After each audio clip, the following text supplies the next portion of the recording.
Can I just ask AOC, what constitutes a Medicare for All grassroots organizer, by the way? Is there a badge that you can get?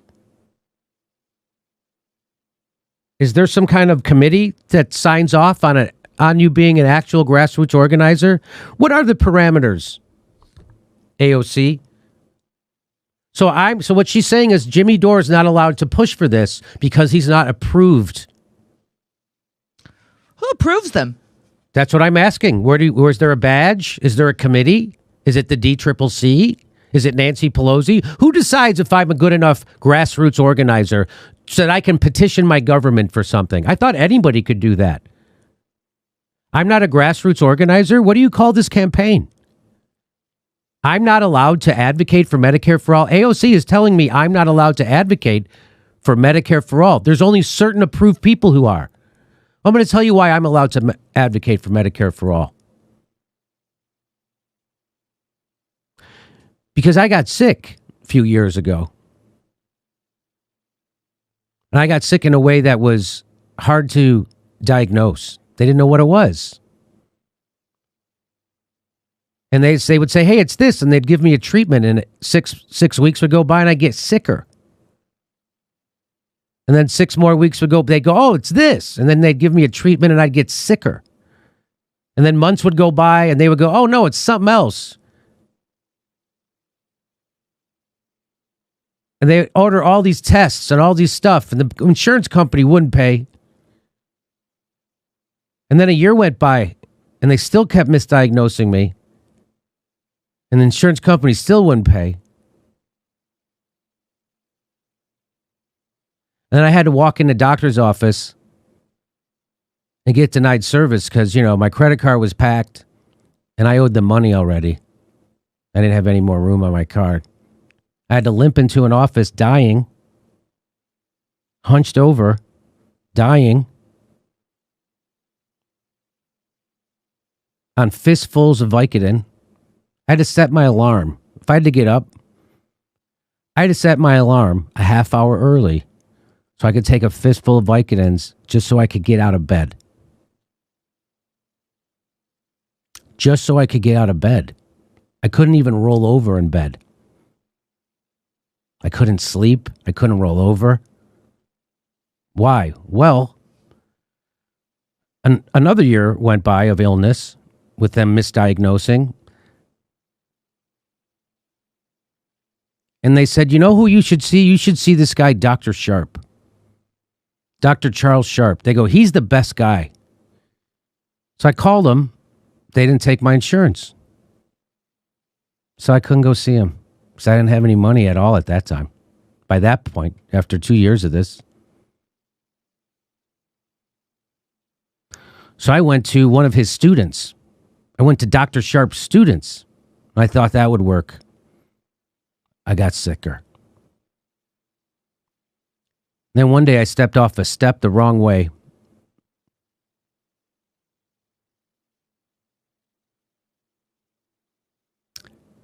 And my spine collapsed.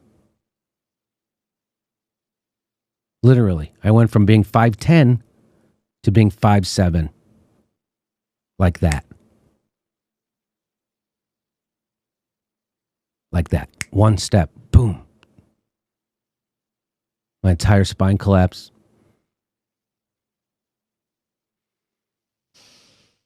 So then I said, hey, maybe, I don't know how we're going to do it, but let's find a way to go see Dr. Sharp. At that time, I had dead bone in my hip and my thigh. And I was now 3 inches shorter. And I had a spine collapse and a scoliosis. So now my spine goes this way and it's compressed.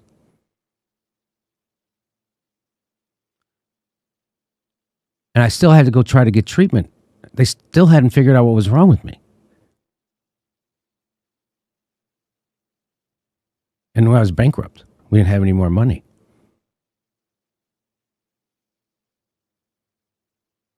So we had to take out loans, take out second mortgages, drained all our savings, credit cards, the whole deal. finally got enough money. We went to see Dr. Sharp, and Dr. Sharp figured out what was wrong with me in one visit. So for 3 years, I was limping around Hollywood. And it was right at the time when my career was supposed to be taking off. I had gotten my first Comedy Central special. People started to know who I was. I was on TV a lot. And then all of a sudden, I got sick. Then all of a sudden, every time I walked on stage, I was limping. I was hungover. I was hunched over. Every time I went into a business meeting, I was in so much pain.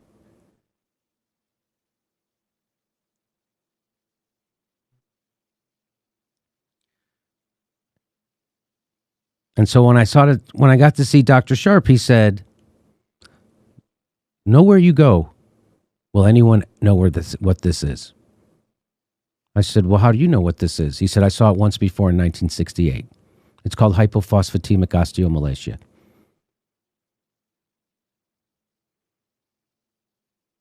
And so I had dead bone in my thigh and hip, and he sent me to this doctor who invented the Bo Jackson surgery. So I was supposed to get the Bo Jackson surgery. They're going to take... I'll never forget, I walked into the guy's office. Just like Dr. Sharp said, I walk in to his office. He's sitting at his desk in his office. And he's reading my chart before I even meet him. And he has an accent. And he doesn't even look up. I walk in and I said hello. And he goes, "What? I've only seen this in books." And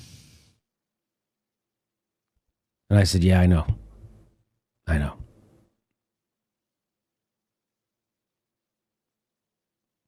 So what they were going to do is take bone out of my shin, and then they were going to put it in my thigh, and then I couldn't step on my leg for 6 months straight, if it worked. Which I didn't have money for. And I said, well, I just got I was just notified I got an hour special on Comedy Central in the middle of me dying. And I said, so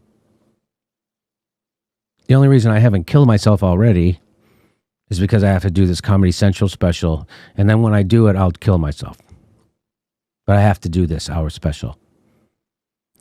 And the doctor said, "You mean you don't want to get that operation right now?" And I said, "I can't get it. I have an hour special in 6 months. I have to go get prepared, get ready for it." And he said, "Your thigh could snap at any moment." And I said, "I guess that's the chance I got to take."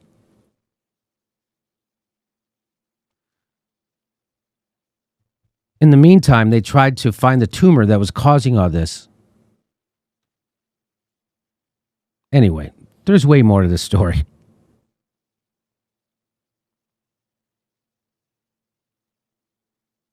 But I know what it's like to be bankrupted for years and years. And I know what it's like to be humiliated because you don't have money to pay and you're dying. You don't even really want to get better because what the fuck? You have to fight the urge to kill yourself every day. I know what it's like. So if I could just respectfully request the AOC if she would grant me the privilege of being able to advocate for Medicare for all as a citizen. I mean, I know I'm not an approved grassroots organizer, but I am an American citizen who went bankrupt because of medical bills.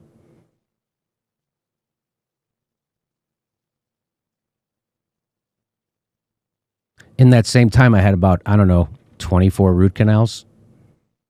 Had to get them redone.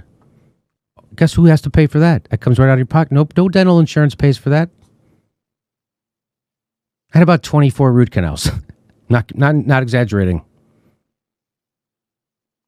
And it's connected to the illness. And it's connected. Of course, it's all connected. I had to get them redone. I had to go to an endodontist. Who comes up with that? That's $2,400. That's $3,200 a pop.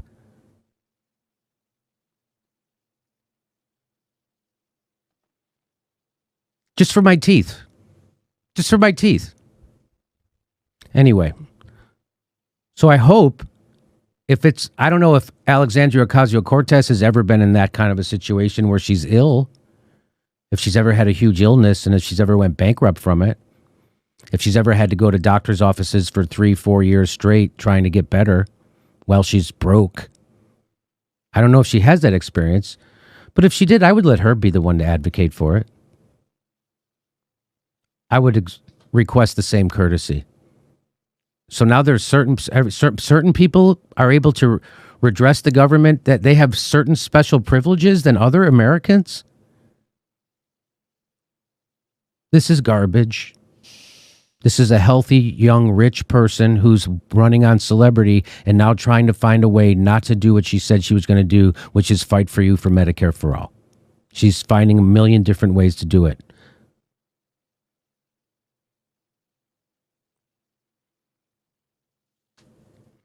So I hope that would be okay with AOC if I advocated for Medicare for all. Is that okay?